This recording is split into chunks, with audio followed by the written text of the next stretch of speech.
1, 2, 3. Okay, yeah, thank you. Good evening, everybody. Could you please keep your mobile on silent? And we are going to start immediately in 2 minutes because we are doing live. We have three panelists coming with us also live from different locations in the world. Good evening, everybody. And thank you for making it to the Foreign Correspondence Club. It's a pleasure to have you all with us, with these distinguished panelists, me on the dais and those online, and the Honorable Prime Minister also watching us. We will be having her soon after we start the session. The format of the program will be we have speakers who will speak on the 3 minutes, make a presentation, and after that we will have the Honorable Prime Minister. He will also be present. He will have a speech, and then we will open the floor for questions and answers.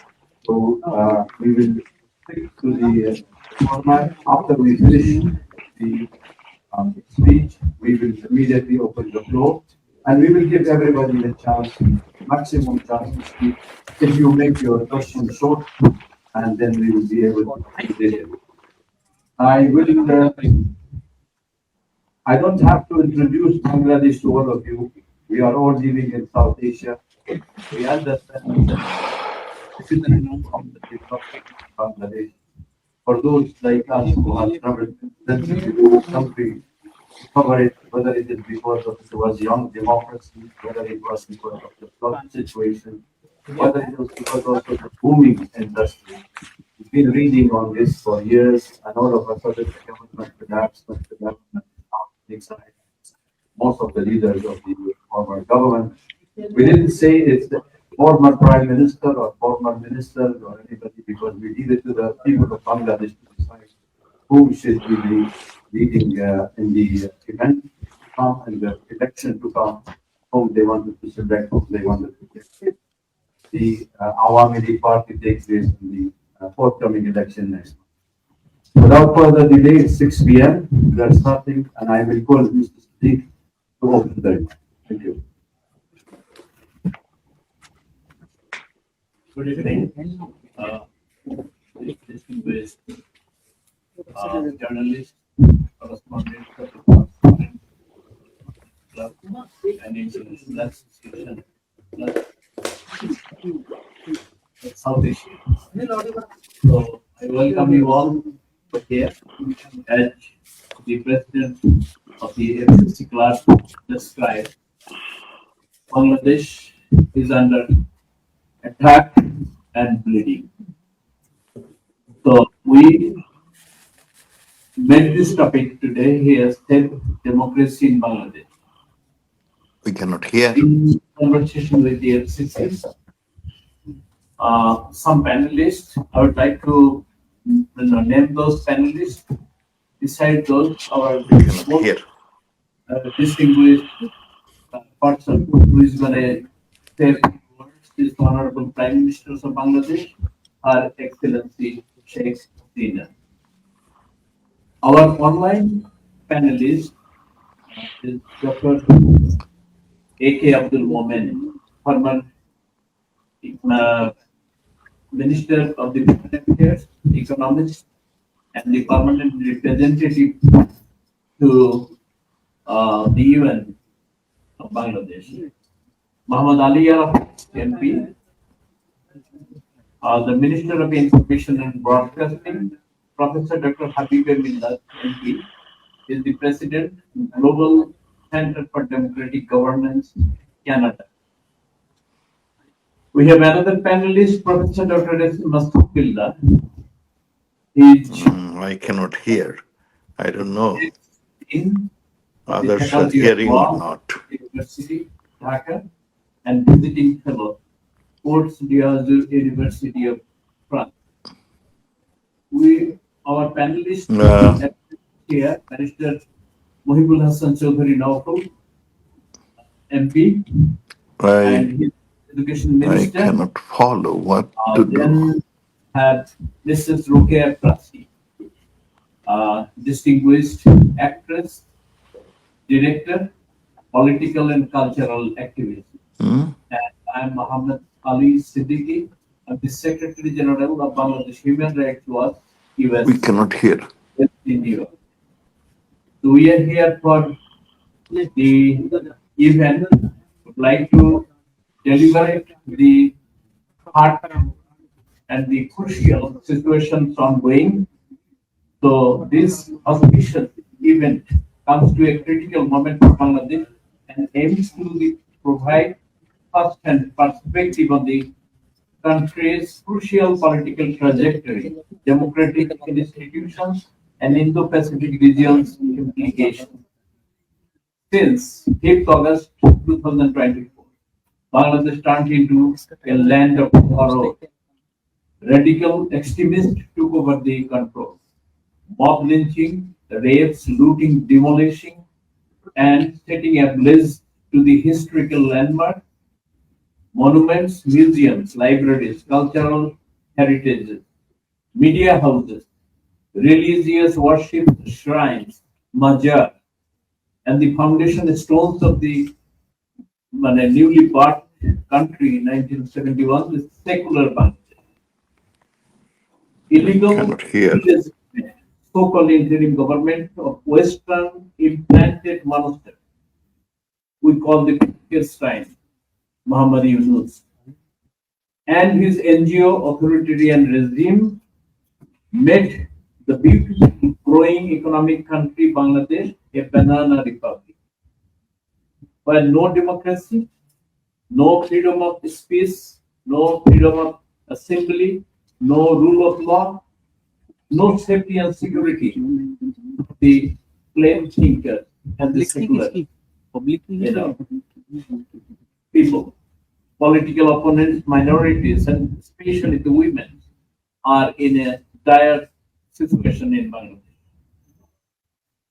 A particularly designed non-participatory in the one-sided election for the referendum are arranged next February 12, which we worried about that going to ruin the basic history and the constitutions of Bangladesh. The largest party, Bangladesh Awami League and its 15-party alliance, are not able to participate in this election because this so-called interim government bar on them. So it is on-sided election as we We predict cannot hear the speaker. percent outcome might gonna be. So we ask the rest of the peaceful world, those who values the democracy, to make this election inclusive. All parties must be fair and credible election atmosphere to make Bangladesh a peaceful, a small country again, and to stand beside the democratic world as well.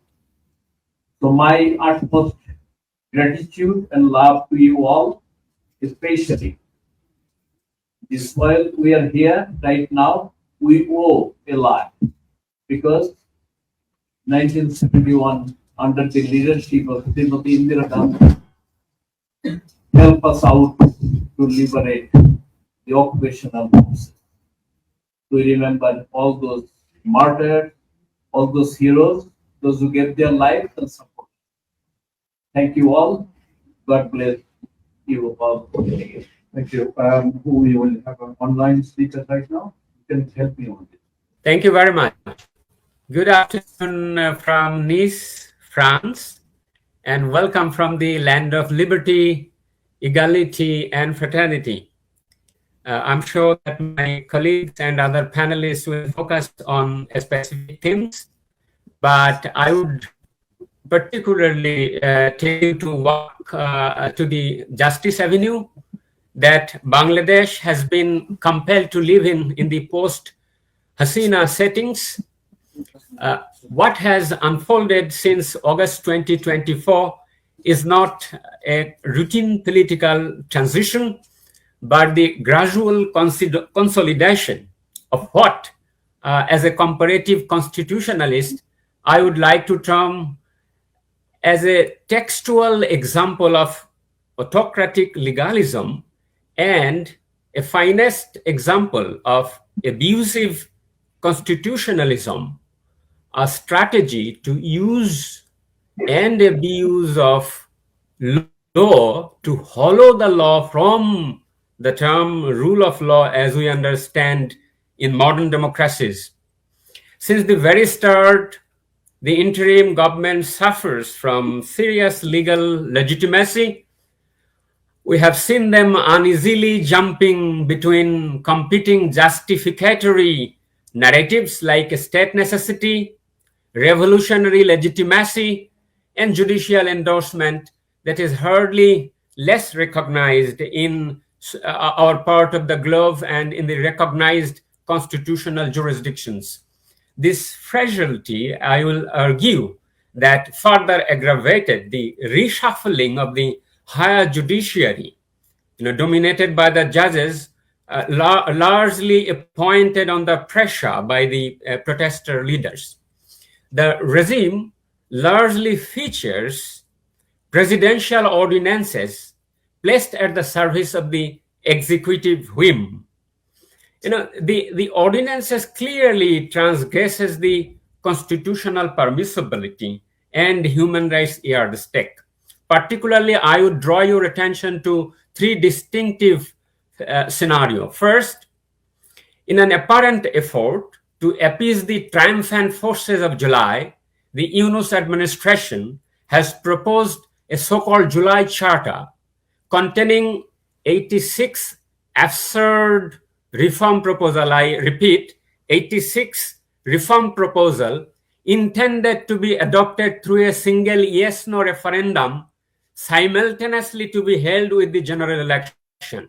So the main concern now is not only the election, but also the simultaneous referendum, which in effect will throttle down the Bangladesh's founding values enshrined in the 1972 constitution. So thing is that the South Asian nations and the larger global community should decide whether they want to see Bangladesh flourishing in a extreme government scenario. So most strikingly, this interim government is seeking popular endorsement for sweeping structural reform, thereby compromising electoral integrity. I haven't heard of any democracy where the interim government has thrown the referendum and itself is asking for the mandate, which actually is to be carried out and mandated by some other elected political parties. So there is apprehension that in a new parliament, the constitution will be simply thrown down and there will be rise of religious fanaticism. So for the sake of regional security, this should be a concern of international community. Well, the July atrocity undeniably called for comprehensive investigation, accountability, justice. Yet what has emerged instead is a re-engineered international crimes tribunal and deployed in a manner that singularly targets Sheikh Hasina and her government while systematically departing from established norms of international criminal law. Among other, I have shown elsewhere, and many scholars have agreed, that it has violated the principle of retroactivity, presumption of innocence, stringent evidentiary threshold, judicial independence, due process guarantees, and so on and so forth. And apart from the International Crimes Tribunal, the total criminal justice system is in visible distress in Bangladesh at the moment. Hundreds, predominantly are the members of the Awami League, are languishing and dying in jails in questionable numbers. Many of them, including a former minister, were seen even with a handcuff on the deathbed. Thousands of people, including women politicians and journalists, are implicated in cases having resemble pattern and narratives. So the international community, I would say, that should pay close attention to the developments unfolding in Bangladesh under the banner of prosecuting crimes against humanity and genocide. For decades, you will see that Bangladesh have struggled, often unsuccessfully, to secure international recognition of 1971 genocide and justice for its victims. Ironically, under today's regime, acting from a posture of vengeance rather than legality, has collaborated with the political forces historically implicated in that very genocide. So together, they have, number one, twisted and reversed international criminal law. Number two, staged complaint, judicial and prosecutorial structures, and delivered a death sentence against one of Bangladesh's most electorally successful and socially transformative political icons whose father has led the country to the liberation. So, as a law academic in this background, I will say that Bangladesh must return to the constitutional order and humility, meaningfully participatory democracy, and electoral legitimacy. A free, fair, inclusive general election is indispensable.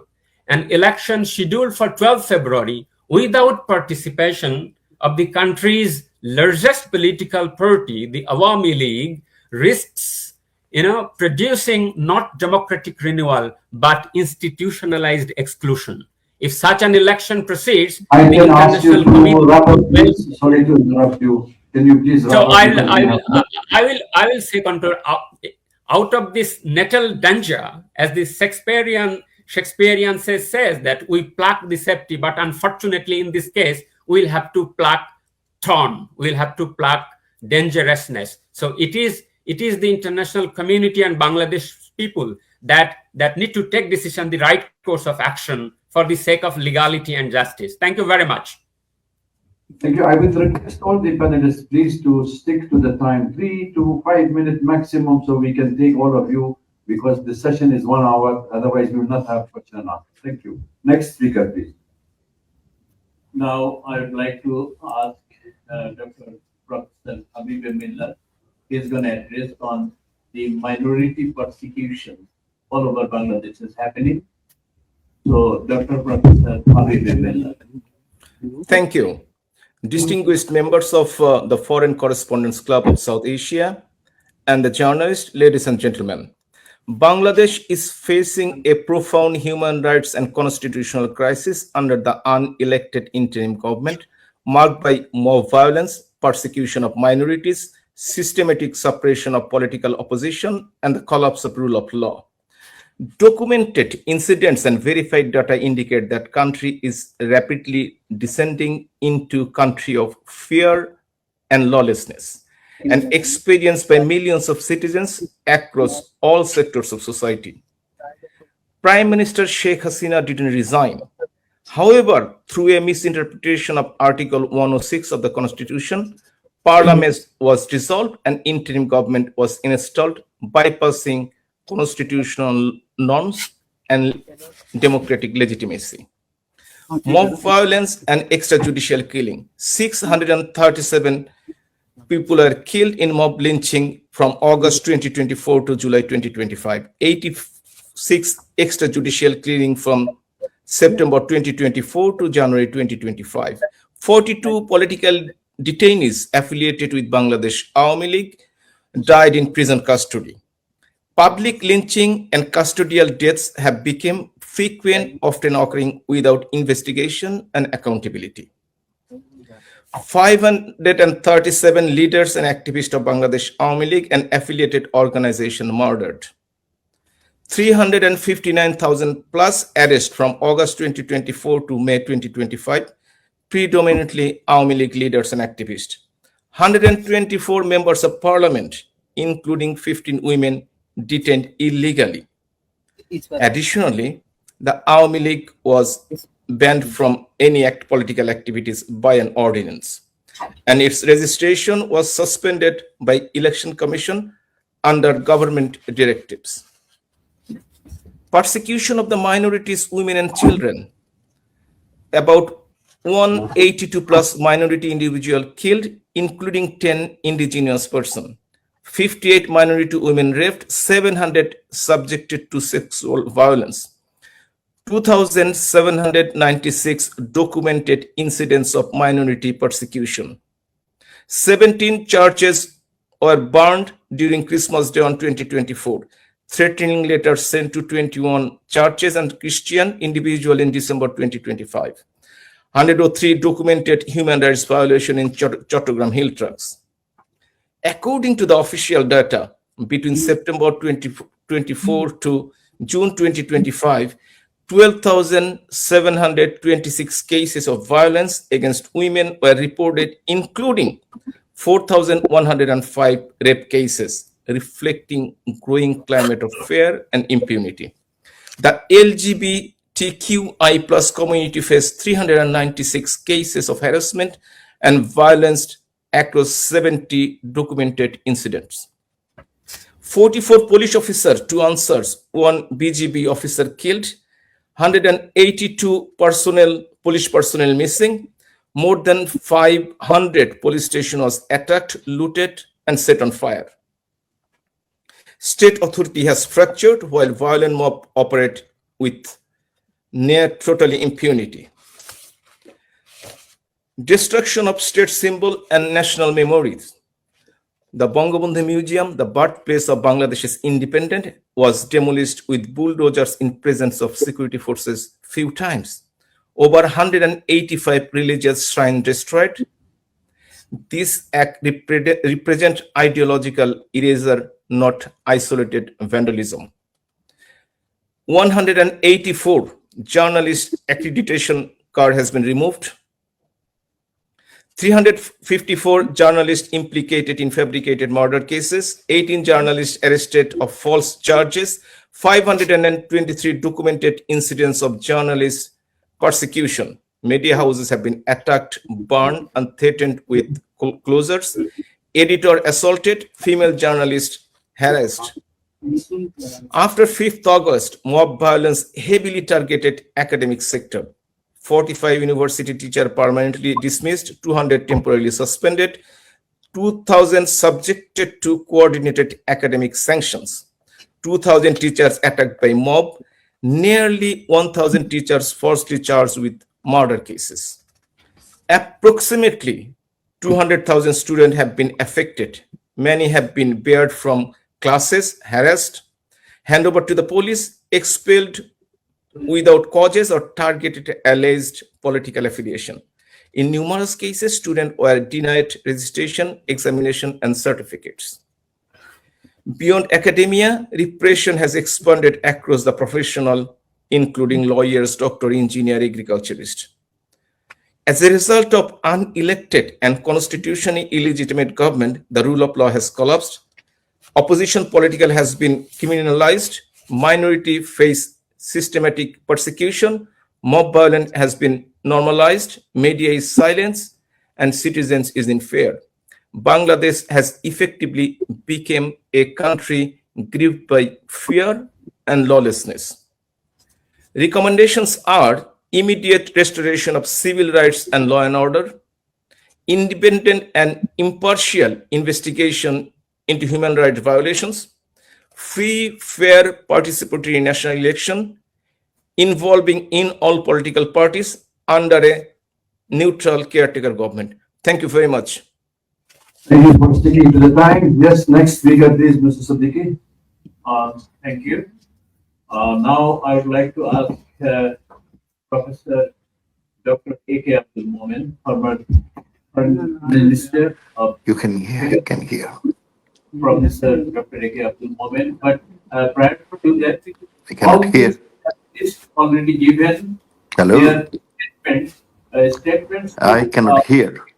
Code, everybody, you can scan it and you would find all the transcript. Thank you. The mic is yours. Please speak. All right.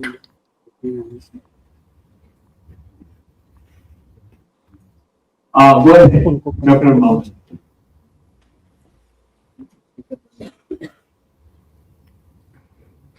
I cannot hear the Muhammad, moderator. I could hear the speakers. yes, please speak now. Hello. Unmute yourself and speak, please. You're already unmute. Just Wow, speak. what happened? We are listening. You can speak now. We can hear you. You cannot hear, Oh, but okay. So you I can can speak, start please. preaching? Okay, Please because I start, cannot hear please. the moderator. Please start. Okay. Bismillah Rahman Rahim. Ladies and gentlemen, I thank the organizers for conveying this important event at a time when Bangladesh is facing one of the gravest crises in its history. Our country is struggling under an unconstitutional and illegitimate interim government led by Professor Muhammad Yunus, a Nobel laureate in name, but a deeply partisan and divisive ruler in practice.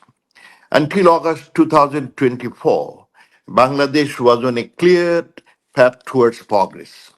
Under a democratically elected government of Sheikh Hasina, we are striving to become a hunger-free nation by 2030 and a prosperous digital economy by 2041. Our economy was vibrant, globally recognized as a model for Global South, and ranked among the world's top performing economies. We achieved an average GDP growth rate of 6.6% during last 15 years of Sheikh Hasina rule, and at the same time, we could reduce poverty from 42% to 18%, net nearly 100% electricity needs, establish 14,000 community health clinics to provide basic health services, and most importantly, we are able to provide basic needs to the poorest and marginal people, the widowers, the homeless, under our social protection programs, and empowered our communities, including women. Ladies and gentlemen, the journey was abruptly derailed when the popularly elected government of Prime Minister Sheikh Hasina was overthrown through a meticulous, calculated conspiracy.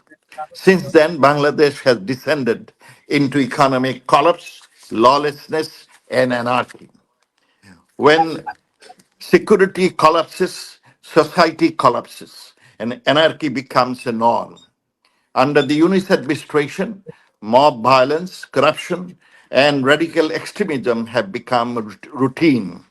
Ordinary citizens are being killed, homes, businesses, and livelihoods are being looted, vandalized, and burned down. Historic sites, religious ruins, temples, mazars, and national monuments are being destroyed. Yet the state has abdicated its most basic responsibility to protect its people. Today, no one in Bangladesh feels safe. In fact, the hate speech and false narratives weaken the nation's unity. And you all know a divided society is easier to manipulate and destabilize. The current regime has systematically targeted three groups. First, members and supporters of the Army League, the nation's largest and oldest political party. Second, citizens who believe in Muktijuddha Chetana, the values and ideals of liberation war. And third, members of the Hindu minority community.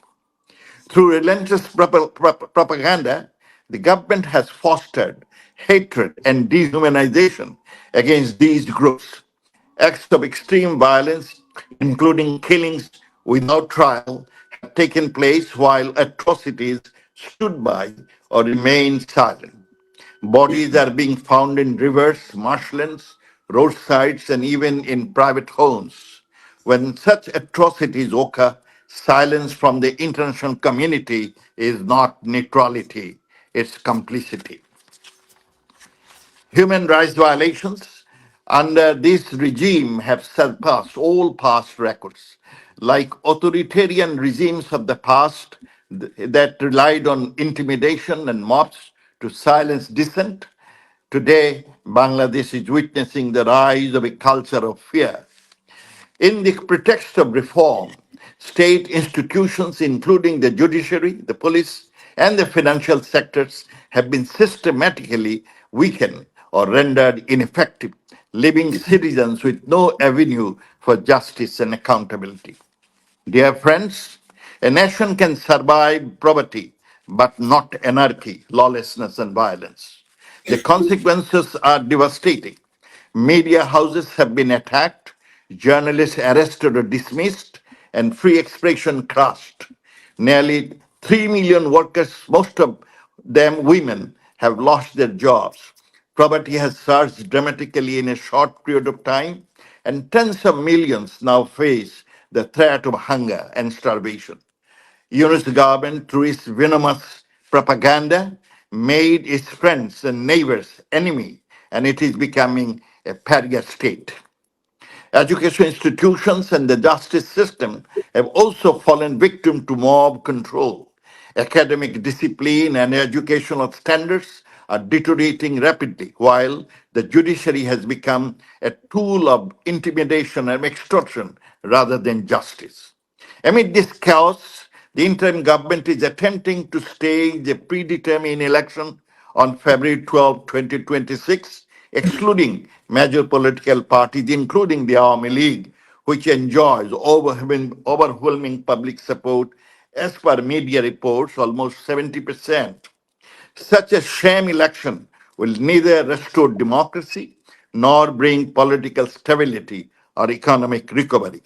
Under these circumstances, we appeal to the global conscience, to human rights defenders, the media, and the world leaders to speak up for the voiceless and stand for justice and democracy in Bangladesh. This is not a party issue. This is a survival. uh, this is a survival issue for the nation and for Bangladesh, and all irrespective of party affiliation must raise their voices. Dear ladies and gentlemen, if Bangladesh is allowed to slide further into extremism and terrorism, the consequences will not remain confined within its borders. Terrorism has no religion, no morality, no boundaries. Indifference today will invite instability and danger tomorrow. The solution is clear.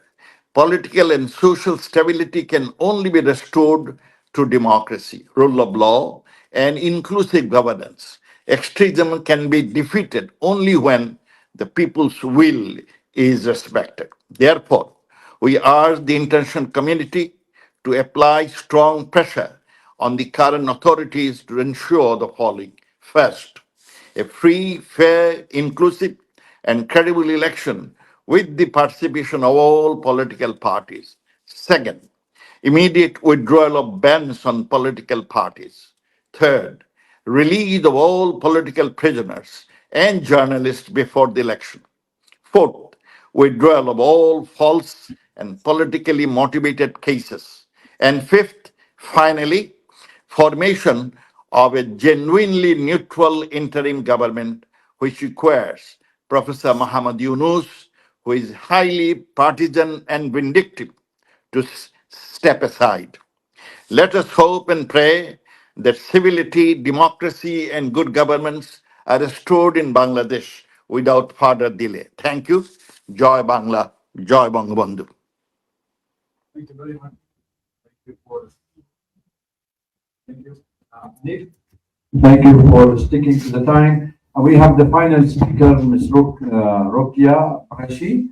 And then we have, just to let you know, we have more than 15,000 people are watching online, including lots of capitals have been involved, and many people are watching us, not only from South Asia. So we are happy to have you with us. Please speak.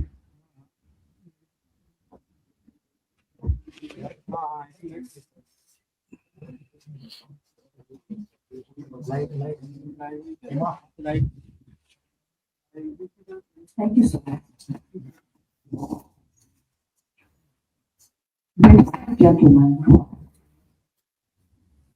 Ladies and gentlemen, today I will speak only about women's rights and cultural freedom in post-Prime Minister Sheikh Hasina, Bangladesh.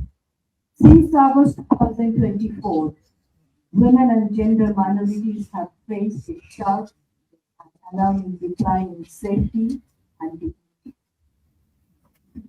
According to official government information, between September 2024 and June 2025, Bangladesh recorded 12,726 complaints of violence against women, including 4,105 rape cases.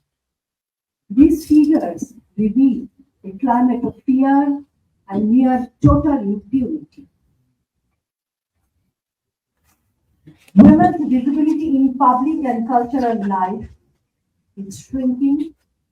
Women's football matches were attacked and stopped in Jaipurhat and Dinajpur, injuring at least 50 people. Members of the national women's football team received hate and death threats. Actresses and media personalities were prevented from carrying out their professional duties. At the same time, Bangladesh cultural foundations are under assault. Between 5 and 14 hours, vandalism occurred in 59 districts, including the attack and total destruction of Bangabandhu Sheikh Mujibur Rahman's Dhanmoundi's residence.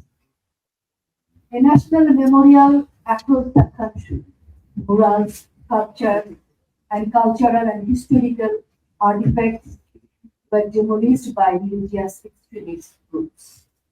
Liberation war-related monuments were targeted in 35 districts, including museums and memorials. After Prime Minister left the country, 22 cultural academies were attacked, looted, and burned.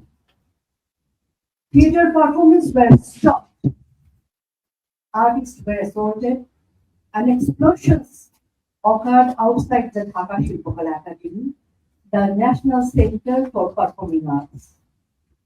Women's political representation has also collapsed. Human Rights Watch reports that 30 of 51 political parties have no women candidates. Jamaat Islami has none among its 276 nominations, while PDP has only 9. Yeah. A recent court verdict allowing men to remarry without their first wife's consent marks a serious rollback of women's legal rights. I speak not only as an activist, but also as a victim. On 14th August, when I attempted to light lamps at Bangabandhu historic home at Bhimandhu Street, I was attacked, beaten, and nearly lynched. Some journalists were present. This is the first time video camera persons were not taking video. They are trying to save it.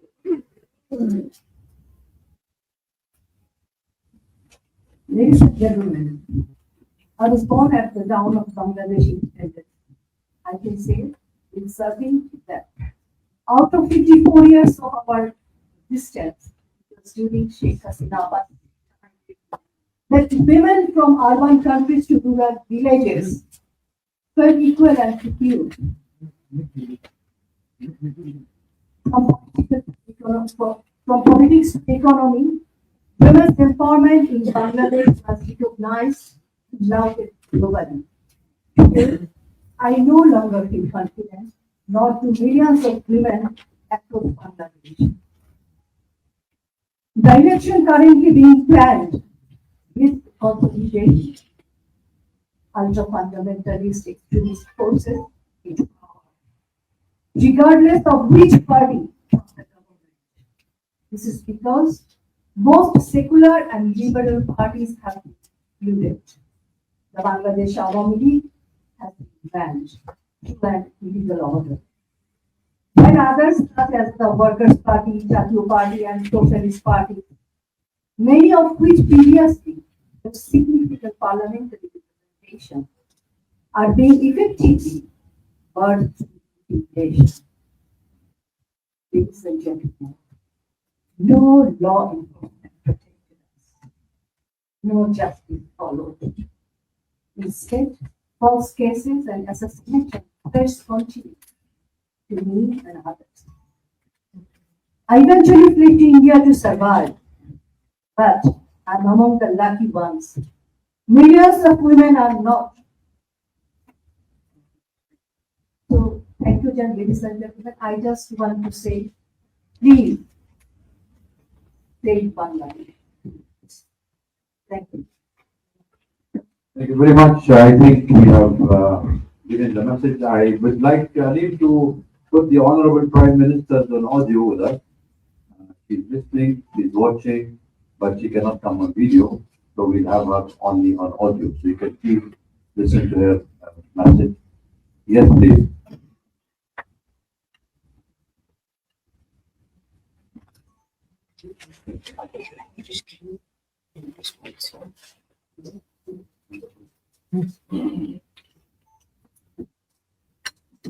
We have two reporting from her. One is in Bengali and one is in English. So I'll play the English one first, and then we will open the floor for question and answer. Then finally, I'll play before the voting. My beloved countrymen, this is Sheikh Hasina speaking. Bangladesh stands today at the edge of an abyss, a nation battered and bleeding, navigating one of the most perilous chapters in its history. The homeland won through the Supreme Liberation War under the leadership of the father of the nation, Bangabandhu Sheikh Mujibur Rahman, is now ravaged by the monstrous onslaught of extremist communal forces and foreign perpetrators. Our once serene and fertile land has been reduced to a wounded, blood-soaked landscape. In truth, the entire country has become a vast prison, an execution ground, a valley of death.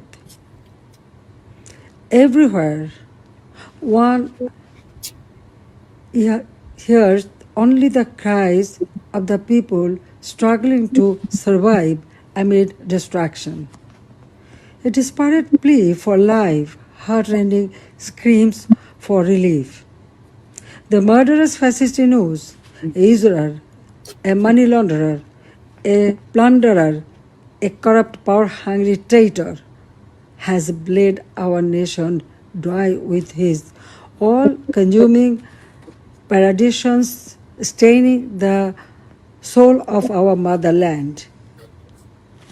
On August 5th, 2024, in a meticulously engineered conspiracy, the national enemy, the murderous fascist Inus, and his entrusted militant accomplices forcibly ousted me, though I am the people's representative, directly elected. From that day forward, the nation has been plunged into an age of terror, merciless, relentless, and suffocating. Democracy is now in exile. Human rights have been trampled into the dust. Freedom of the press has been extinguished. Violence, torture, and sexual assault against women and girls raise unchecked. Life and property have no security. Religious minorities face continuous persecution. Law and order have collapsed. From the capital to the remotest villages, mob terror, mass looting, armed robbery, and extortion reign supreme. Our institutions of learning are plagued by chaos, and justice has become a nightmare.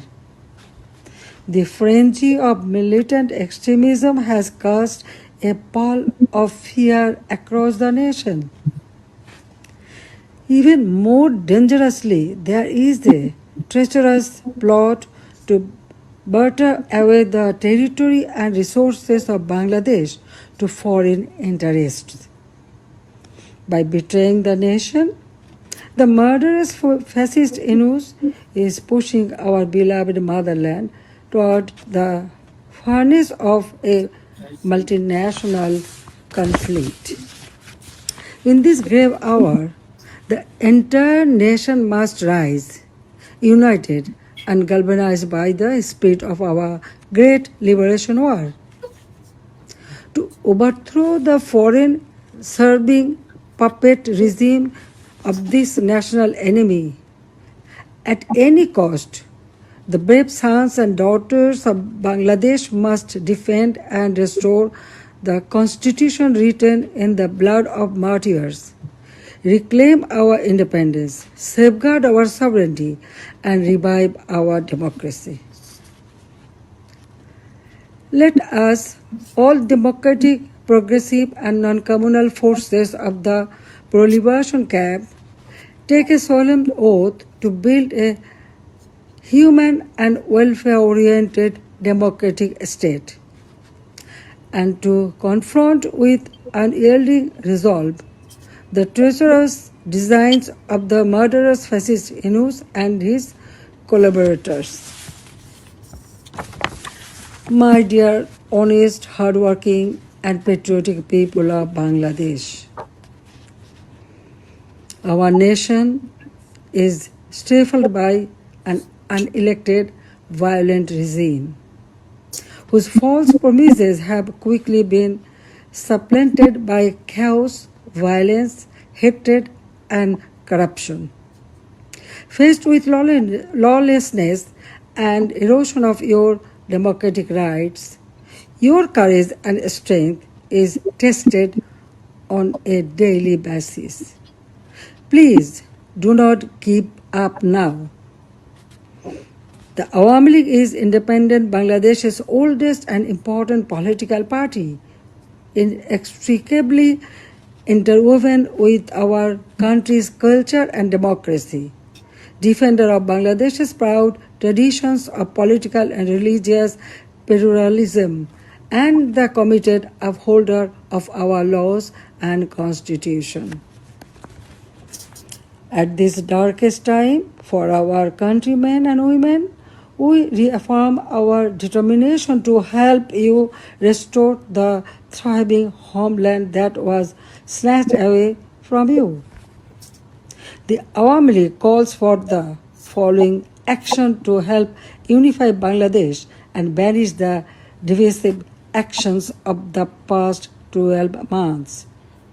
We urge Muhammad Yunus to stop ignoring his own people and do what needs to be done in order to heal our country by following 5 crucial steps we believe will lead to a better and stronger Bangladesh. First, restore democracy by removing the illegal Yunus administration. Bangladesh will never experience free and fair elections until the shadow Yunus caste is lifted from the people of Bangladesh. Only then can we start a process, including the Awami League, to bring the power back to the people of Bangladesh. Second, put an end to the daily acts of violence we are seeing on our streets. We must end the lawlessness to stabilize the country, allow civic services to work properly, and create a platform our economy can once again thrive on. Third, deliver an ironclad guarantee ensuring the safety of religious minority groups, women and girls, and the most vulnerable in our society. Too often we see people targeted for who they are and what they believe in. This must end, and every Bangladeshi must be made to feel safe within their own community. Fourth, end the politically motivated acts of lawfare to intimidate, silence, and jail journalists and members of Bangladesh Awami League and opposition political parties, restore our trust in the judicial system, making sure it functions properly as an impartial and noble entity. Fifth, invite the United Nations to conduct a new and truly impartial investigation into the events of the past year. We need the purification of truth in order to reconcile, heal, and move on as countrymen, rejecting the selfish pursuit of vengeance. The international community stand with you. The interim government has failed to listen your voices.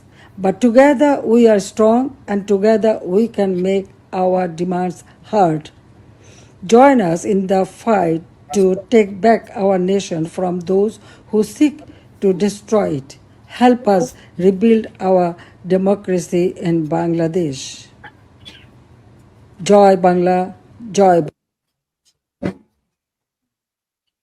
Thank you very much. I'm sure she is also with us online, and we will now open the floor for question and answer. I would like everybody to take the question very short and to whom we address, because the panelists also online and we have on the line.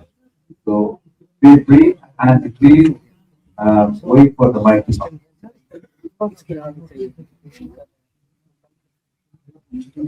And also identify yourself. Yeah, yes, please. Yeah. Give the mic here, Mike. Excuse me. One Sorry. second. Can we have the Bengali audio, please, as well? Not now, we will have it. I will play it later on, but let me take the question and answer session. Yes, please. No. You will not answer any question. It's only the panelists I said, and I made it very clear. Only online and offline. Please, the one on the diet or the one on online. She is just listening. That's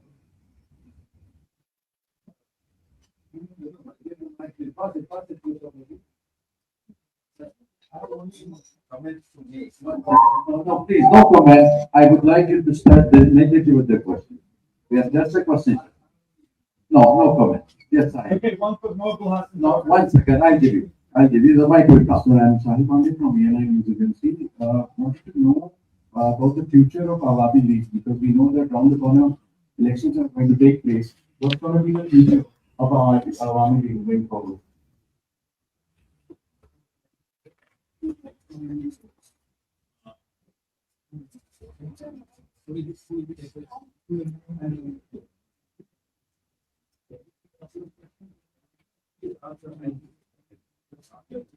Thank you. Thank you. I think Myself. from the feedback we are getting from inside Bangladesh, future of our League does not depend on what this legal government. Neither does it depend on the election that has been scheduled. The legal administration there has put a temporary ban. The party has put, they could not ban the party in its entirety. So it is a temporary ban. We are organizing inside and abroad. We are trying to reach out to the global community, and we would like to thank FCC for giving us this platform and for our leader to reach out to the people of the country, because we have been effectively banned from broadcasting anything inside the country in our recognized and registered news outlet. So we are confident that as soon as not just the ban, but as soon as the uniformed forces which are now unleashed against our activists return to the barracks, By saying that, I mean the army, which is now out there, along with the police and the militants, and are hunting down Awami League activists. As soon as the army is out of the scene, they cannot stop us from our regular political activism. So the future of the party is not even in question. So I hope that answers your question. Okay, well, we take a couple of questions, yes, please. And then we will give according to the wish of the. Yes, please. This is also from Morgul Hassan Chaudhry. In Chittagong earlier this year, I met with about a dozen young people who had been injured in the protests in Chittagong. Many of them were permanently disabled, some of them were blinded, a lot of them were under the age of 18, they were children. They were able to identify the assailants as having been members of the police or members of the Chatra League. It's the same situation across the country, and you don't have to rely solely on eyewitness testimonies, although there is hundreds and hundreds of eyewitness testimonies. You can rely on verified video footage. My question for you, as the MP from Chittagong, somebody who we could reasonably expect to be in a position of authority over the Chatra League and also over the police, whether you personally, either yourself or on behalf of your party, feel any remorse for this situation, which has resulted in at least thousands of people being seriously injured, members of the public, all of whom were unarmed.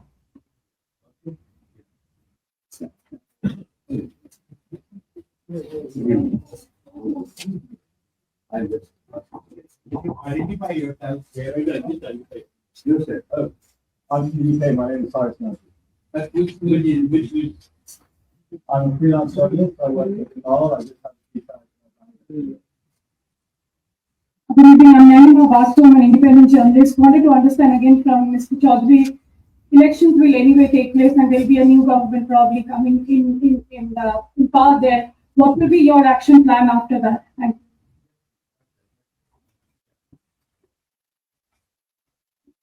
hi, this is Shamatop, I'm from DW. My question, any of you, that we recently heard that Mr. Sajid Bahadur Choi said in an interview that even if the Awami League were not, Awami League were to return to power in Bangladesh, Sheikh Hasina would no longer be the prime minister. What is your opinion?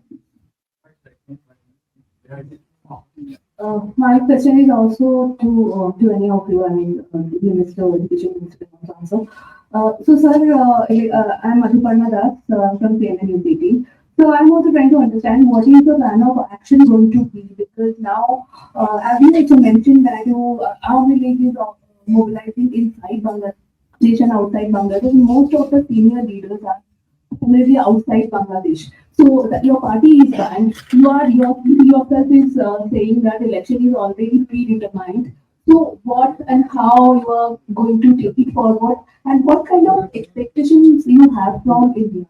It will be the second round, we think.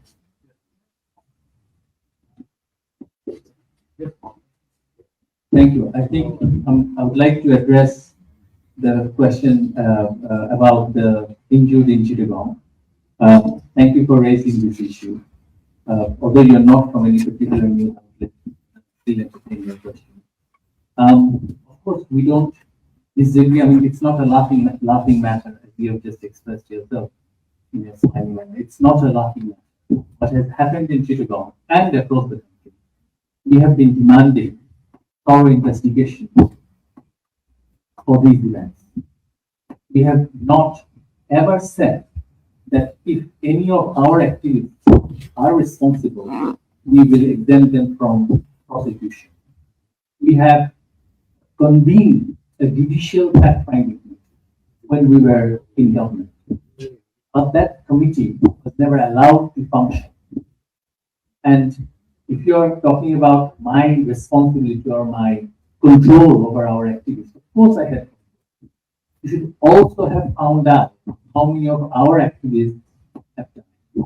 Till today, we have a list of 700 of our activists who have been killed by the activists who took part in the protest movement, and also the government officials, the police, and also through mob violence. So we also want justice for everyone. Regarding the question on our leaders' local retirement, I think we have to understand the interview in its context. The discussion was around transition of leadership in the party. And of course, being a political party, which has been continuing in its political journey for the last 79 years, we are mindful of the fact that we will require new leadership in the future. We are of course mindful of that. And in that context, we had commented that when the time comes, of course, if the party decides, there will be a transition in the leadership. We did not mean that our leader will step down from our position. The reality is, people of Bangladesh, we have to keep in mind about what the people of Bangladesh want. From the surveys and the feedbacks we are getting from the people of Bangladesh, they want Sheikh Hasina back. They want her back in charge of the country. They've seen what happened in her absence. So given that that is the public demand, whether the party wants or her son wants is quite insignificant. What we want personally is quite insignificant. So because as a political party we have to respond to the public demand, our activist expectation is that she will continue as our leader. I mean, age is, of course, nowadays is not a barrier. She is a fully functioning and very capable leader with long experience in government. So people expect that she will return and she will take part in regular political activism and win the support of the people again and run the country. I mean, that is, as a political party, that's our objective.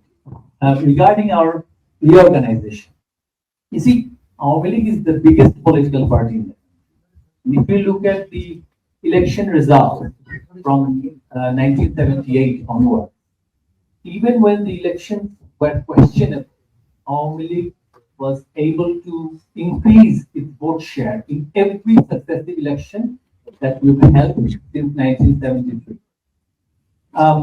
In the 2008 election, in which for the first time we held an election where individuals voted for themselves with an identity card. Before that, we didn't even have a photo identity card to vote. It was the first time that people were voted using their ID card. And in that particular election, Awami League alone as a party got 50% of the total vote share. About that particular result, none of the current political parties ever objected because it was considered as the most fair and participatory election in the country's history. Right now, majority of our public representatives, MPs, local government officials, elected officials, they're in prison. As of right, because they are in prison for such a long period of time without any trial. As of right, they deserve bail. So we expect the judiciary to function as one as it should. So if the judiciary functions like how it should, they should be all out on bail. They should be able to take part in their regular political activism. Some of us, only a few of us were able to leave the country. Not many of us were able to. They're still inside the country. Many of us are in prison. So if the situation and when the situation stabilizes, normalizes, the party is back in action, even with so much repression, so many arrests, and so many killings. We have been able to hold demonstrations. We have been protesting on the decisions of this government and the mob violence. We have been able to stand against the violent perpetrators of this violence. However, you know that the entire establishment has been unleashed on us, including the army. Since the army is out there in the field with the instruction of the government pursuing us, we don't want to fight the army because it will amount to a civil war. If you are, as a political party, if you want to fight the army or protest the army, it can amount to a civil war. So we are very careful. We don't want to do that. And we are waiting for the time when the army will not be there. For pursuing our activities. So it is a political strategy, but we have it happened to us in the past as well. After 1975, for a long period of time, Awami League was banned, but yet we were able to reorganize and take part in regular political activism and with people's mandate to go to power and serve. But you know what, Secretary? May yeah, just I will refer your question, two questions here. Just I will refer to the panelists outside. Because one panelist belongs to Bangladesh Awami League. So Muhammad Ali Arafat is going to respond to your question that what consequences might be afterward the election. And the next CNN, would you please repeat the question?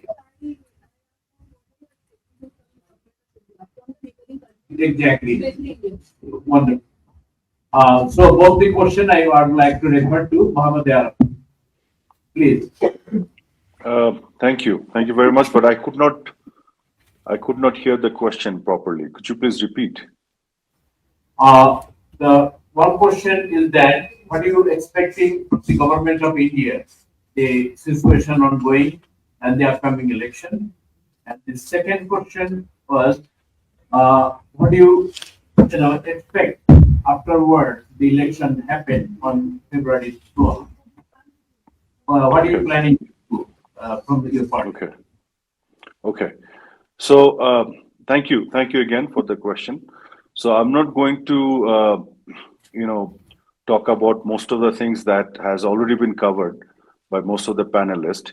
I'm sure the audience and our the journalist friends, they have gotten an idea about what is the state of human rights situation and the rule of law and the democracy as a whole in Bangladesh currently.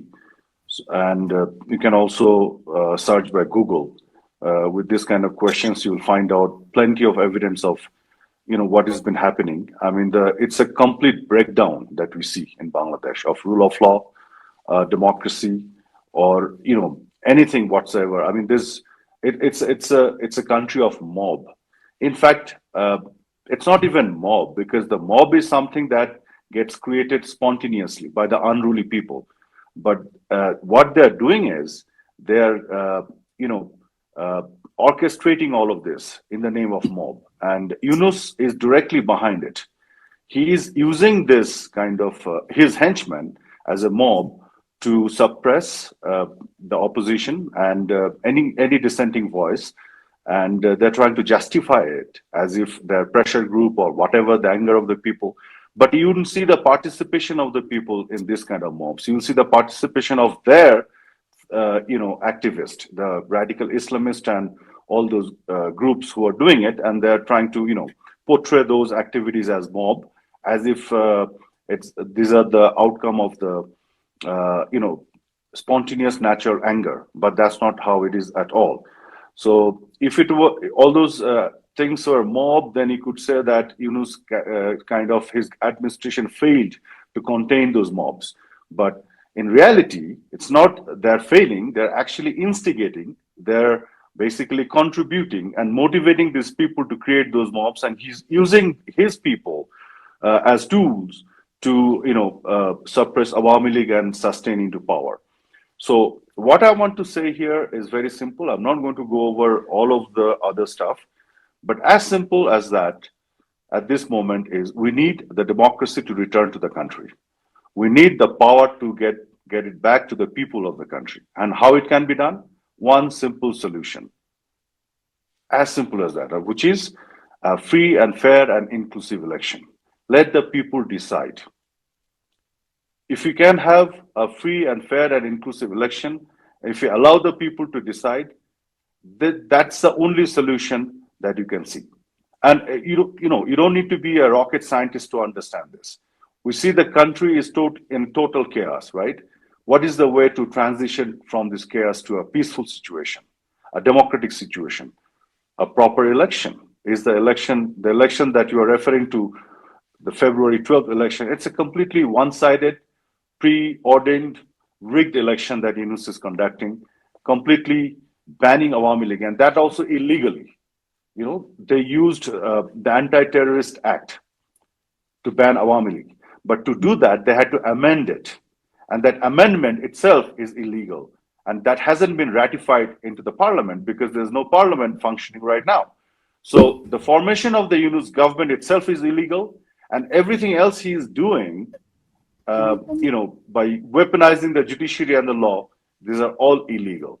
So everything is eventually going to be null and void in future. So what we have to do right now, what we're expecting from India, the neighboring country, and all the rest of the world is to, help our people to, voice their concern globally and to be heard. And we're not expecting anything or wanting anything for us as a party or anything. What do we want? A democracy to return in Bangladesh. As simple as that. And for that reason, we need a proper election, which is not happening right now. What we see is absolutely undemocratic kind of situation growing in Bangladesh, and they're fanning it and excluding the only liberal, secular force, which is Awami League, and the only barrier and deterrent to the rise of radical Islamism in Bangladesh. So Bangladesh is turning into the heaven of the radical Islamists because of the absence of Awami League. And we're not absent. We're being suppressed. We're being squeezed at the corner artificially by using unlawful force. So therefore, we have to fight back politically. We have to raise our voice. And we know we have plenty of support among the people. We're going to put them together and we fight back and get the democracy back to the country and power back to the people. That is our position. Thank you very much. Thank you. Thank you very much. I'd like to take 3 questions from this side. Yes, Karol. Karol. Karol Bhattacharjee from the Hindu. My question is on what's really coming up right now in the form of election on February 12th. But I think also Billa has made a point of this, that there is a referendum that's also happening on the day of the election. So perhaps Nofil or Arafat or perhaps even Masubilla could explain it. Then what exactly is the referendum? And because what he said was that the referendum and the election are basically contradicting each other. So are we seeing the prospect that the election would actually not lead to transfer of power from the interim government to an elected government? Because they're talking about 180 days period that they require to implement the yes vote to the referendum. So what really is the scenario that's unfolding? Because it is looking like as if the election is secondary to the referendum. And the referendum is the transformation of the system that they're seeking. So I would like an explanation. Thank you. Next question. Sir, I am Neeraj Kumar from News 18 India. My question to you is that are you appealing to your supporters to protest on the streets against the Yunus government and overthrow the government? क्या आप appeal कर रहे हैं अपने समर्थकों से कि यूनुस सरकार के खिलाफ सड़कों पे उतरे और उन्हें सत्ता से हटा दें?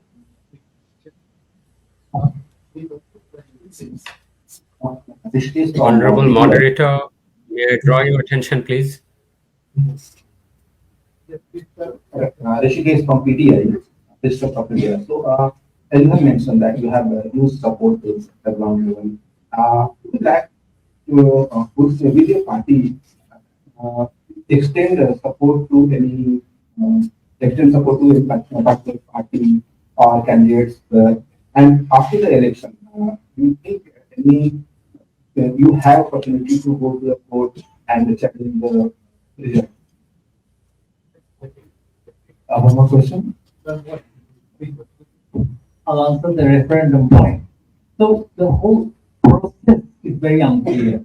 First of all, the issues on which this referendum is being held is not very clear to the people. They're calling it a referendum, and yet the same government is campaigning for the yes vote.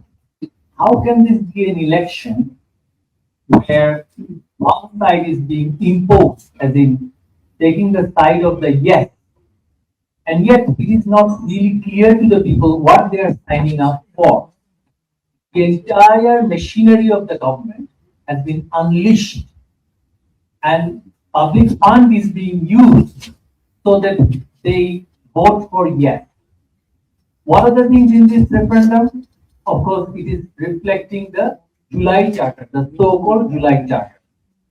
If you are to take the constitution as it stands, we need to have an elected parliament duly voted by the people in a participatory manner.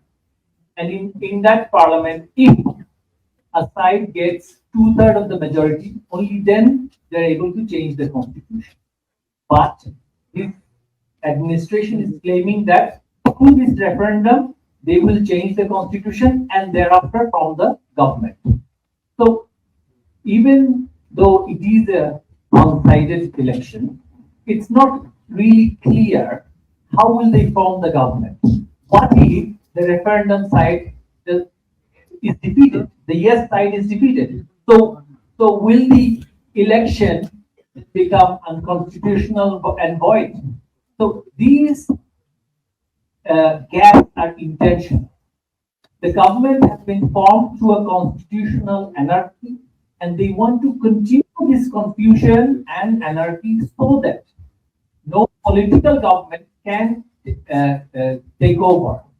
They are not a political government. They are an ad hoc administration.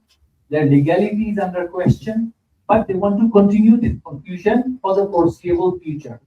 Perhaps because Mr. Yunus wants to continue his illegal grip in power. I would like to refer this two other questions to the panelists. Dr. A.K. Mohammed, can you just answer the PTA question that is Awami League going to support any other party in the upcoming elections? Or Mr. Arab, any of you can use this question and answer. Here's the Central Committee executive member. Please. I would like to respond to this on behalf of the party.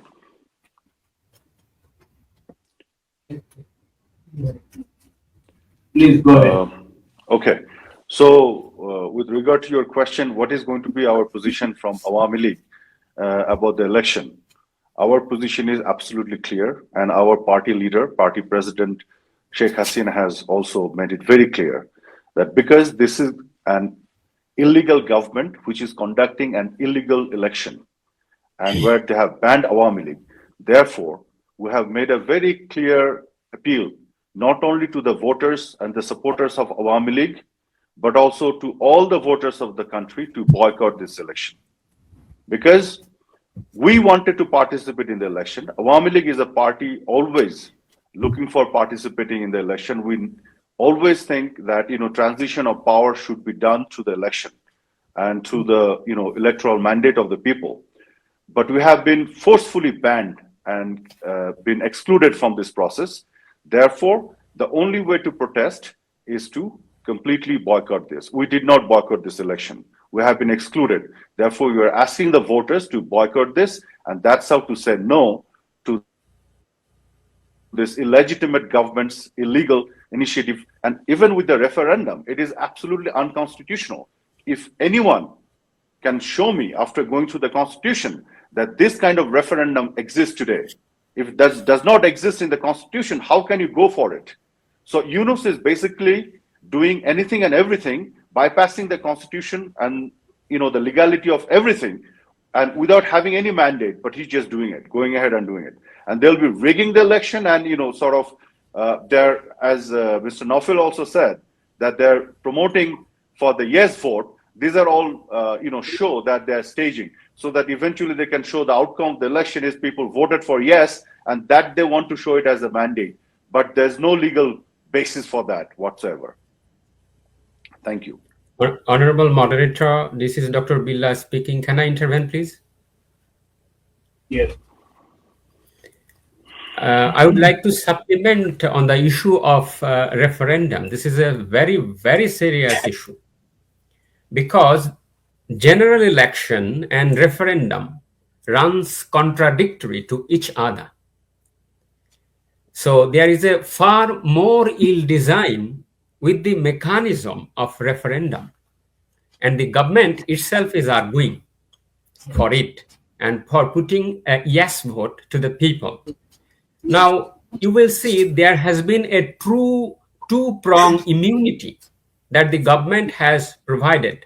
One is they have circulated, pronounced, promulgated a presidential order showing immunity and pardon to the July protesters who have been implicated in crimes, involved in crimes. And secondly, the July Charter itself also incorporates a clause providing immunity to the members of the government. So if they can pass this referendum and July Charter, obviously they will be able to escape any kind of future legal action. Secondly, most importantly, that this referendum has the tendency even to foil the national parliament. They can form easily a revolutionary parliament, thereby putting a completely new oligarchic legal order. So that is the dangerousness that the South Asian nation should understand. I'm not sure whether India has properly understood the ramifications and implications of the general. It is not only the general election, but the referendum itself. So that should be taken in due consideration by the international community and the people of Bangladesh as well. Thank you very much. We are already overshooting the time, so we'll take only two more questions. So the one gentleman wait. No one. Yeah. Yes. No one. Yeah.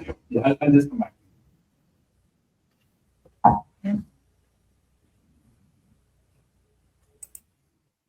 Ramananda Sengupta from News Global.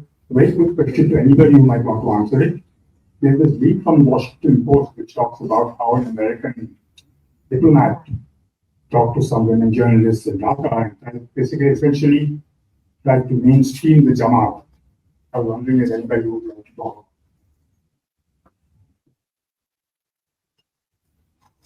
Thank you for this question. From the publicly available information, we have found out that the embassy apparently has confirmed that this is a conversation that has taken place between some journalists and one of their colleagues. At this moment, we have not much to, we are still going through what has been happening. I think it's pretty clear to the Bangladeshis and also others that what Yunus claimed is the part of a meticulous design. And it means, I mean, at least it implies that certain stakeholders were involved in this regime change riot. So then whoever it was, a diplomat or a personnel at the US, it implies that there was some kind of involvement from certain countries, either through their organization or through their government organs. So it actually goes to support what we have been telling to the people, that it was a regime change operation, and Yunus himself had confessed that he had invested in it, he had other stakeholders in it, and it's absolutely clear that certain countries, at least some of the officials, were involved in it, and now they want to install a government which will eventually favor them. So before even the election taking place, how can a responsible diplomat predict on the party which is to take over and that they will be under control? If the embassy concerned denied that it is their official, then you would have, you could have just given them a benefit of doubt, but they actually admitted that it is one of their diplomats. So they're planning for the future. If there is an extremist-led takeover, an extremist government in Bangladesh, how will that government serve their interests? And unfortunately, that is what we are seeing now. But please be assured that people of the country and the organization that I belong to will not let that happen. We will rise up, we will reorganize, and we will defeat these extremist forces. If we were allowed to take part in this election, I can assure you, we believe that 70% of the electorate would have voted for us. It's their fear, because people in Bangladesh, by and large, are liberal, are secular, and are progressive. Yes, Atul from Japanese and Asia Government. We expect low voter turnout in the election. Also, if you talk about the role of Pakistan, which will be post-election. If you look at the past voting pattern, Awami League-led 14-party alliance had at least 60% vote share. I mean, if you take political depreciation into account, even if you say, let's say, 20% of them will not be in our favor anymore, you are disenfranchising 40% of the total electorate from the upcoming election. In the most participatory election of our history, we had 70% participation, which was in 2008. For the first time, as I said, individuals voted for themselves, but not that Mr. X voting for Mr. Y, because we didn't have a proper following role in them. So, if let's say we have an